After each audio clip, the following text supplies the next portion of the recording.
Part of it, I think, part of that transition from being an employee to owner. Part of that transition was a little awkward in the sense of, I mean, not in a bad way, I suppose, but it was sort of a, hey, check it out. Last week we got a check from the previous owner and now he works for us.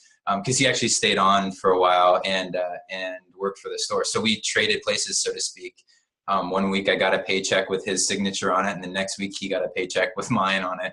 But it did, it kind of brought a new chapter of our relationship with a lot of what were co-workers, now employees. We don't have a very high never have had high employee turnover. People come work for us and they stay for quite a while. So you become pretty, a tight-knit family. We knew that could be really awkward, but we also knew that it could be exciting for people. Some of these guys looked at it as a great opportunity to kind of like a fresh opportunity to have their voice heard on what they thought the shop could become. And so we took everybody out to lunch one at a time and just said, hey, what would you like to see the store become? What opportunities do you think we could really take advantage of that we aren't at the moment? What would you like to see change? What's your favorite part about working here that you don't want to see change? How can we keep that? How can we make this a better place to work for you?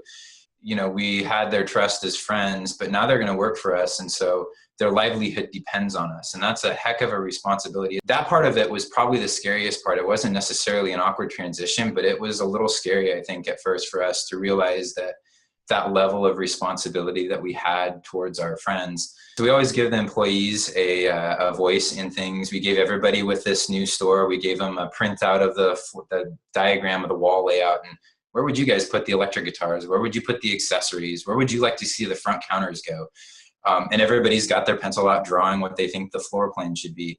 And it gives everybody a voice and a say. And even though the final decision is going to be made by the three of us only, at the end of the day, all 12 people had an opportunity to say what they think. And I think the fact that everybody has felt valued from the beginning, those that we inherited from the previous owner to the new employees that we've had, I hope they feel like their opinion matters, because it does. It really matters to us. And, we want them to feel like they've got a say and that this is their shop too. Having done that really kind of won some trust and made the transition less awkward than it could have been.